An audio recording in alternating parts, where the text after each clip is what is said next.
संसार में हम देखते हैं कि अगर किसी के पास थोड़ा सा धन आ जाता है, थोड़ी सी शरीर में ताकत आ जाती है या थोड़ी सी बुद्धि आ जाती है, तो वो खुद को धनवान और बलवान होने के अभिमान से नहीं बचा सकता।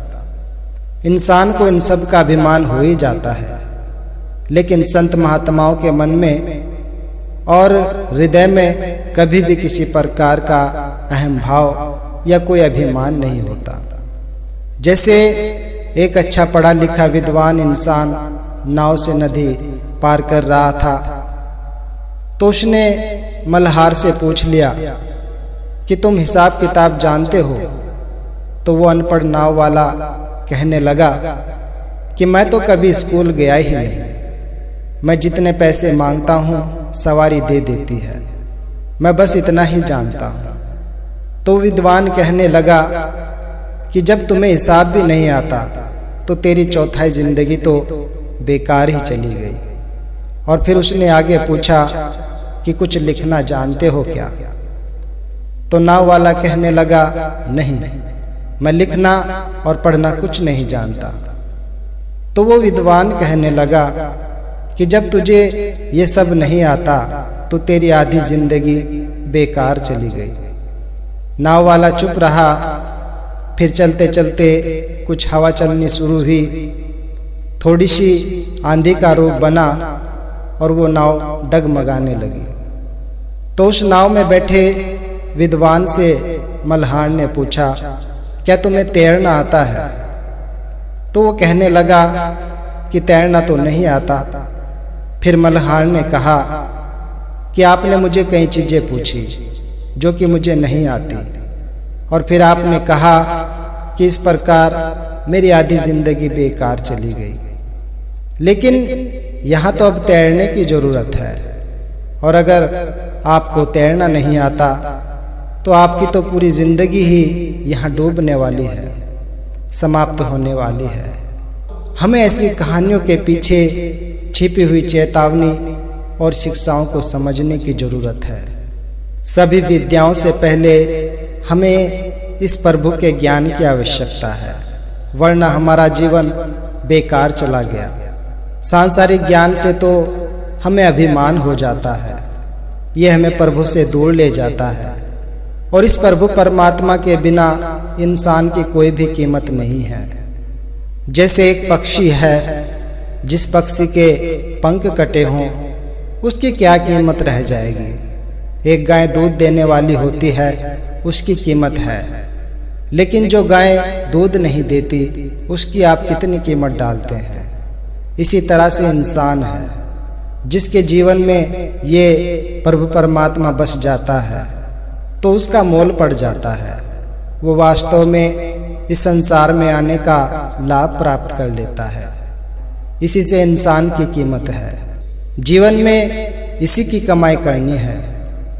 मगर जिस चीज को बढ़ाना है, बचाना है, उसको तो इंसान बचाता नहीं और सभी कुछ बचाने की फिक्र करता रहता है।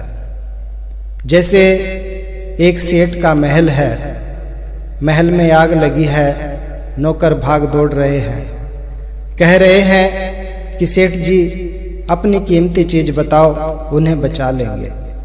आग बड़ी तेजी से बढ़ रही है। एकदम सेठ ने कहा कि फला कमरे में चले जाओ, वहां आपको एक तस्वीर दिखाई देगी। तस्वीर के पीछे एक तिजोरी बनाई गई है, उस तिजोरी में से आप मूल्यवान हीरे उठा लाओ। हीरे आ गए।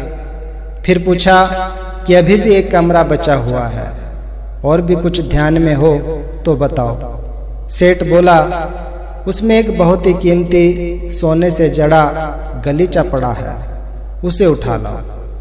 तो वो भी आ गया।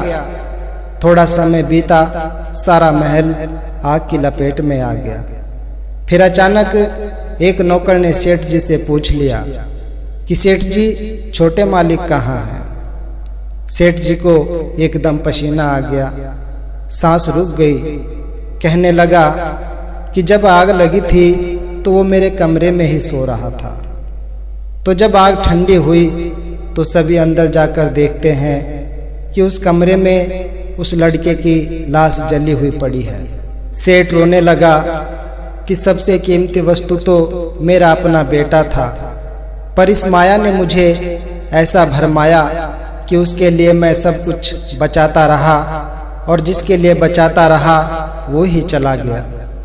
तो कहने का भाव कि इंसान, जो तुझे मनुष्य जन्म मिला है, मनुष्य तन को जो चेतन सत्ता चला रही है, जिसको तू आत्मा कहता है, इस आत्मा को संवार ले।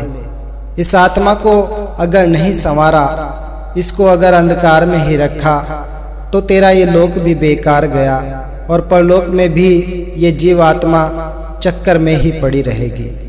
इस चक्कर से बचने के लिए ही तुझे ये मनुष्य जन्म मिला है। आजकल लोग प्रभु की पहचान तो करते नहीं, बस भक्ति कर रहे हैं बिना प्रभु को जाने हुए। तो भक्ति किसकी कर रहे हैं? कहा भी है कि प्रथम भक्ति संतन कर संगा। तो ये संग क्या होता है? संग सिर्फ शरीर के दर्शन नहीं हुआ करते। अगर हम बच्चे को कुछ विद्या देना चाहते हैं कि ये पढ़ लिख जाए, तो क्या ऐसा कभी हुआ है कि पिता बच्चे का हाथ पकड़कर स्कूल की बिल्डिंग के पास ले गया हो और कहा हो कि देखो, स्कूल की खिड़की में से जो मास्टर दिखता है वो बड़ा ही लायक है, वो देखो बच्चों को पढ़ा रहा है। अर्थात हम बच्चों को केवल अध्यापक की शक्ल ही नहीं दिखा लाते, और इसी से हमारा बच्चा पढ़ लिख नहीं जाता।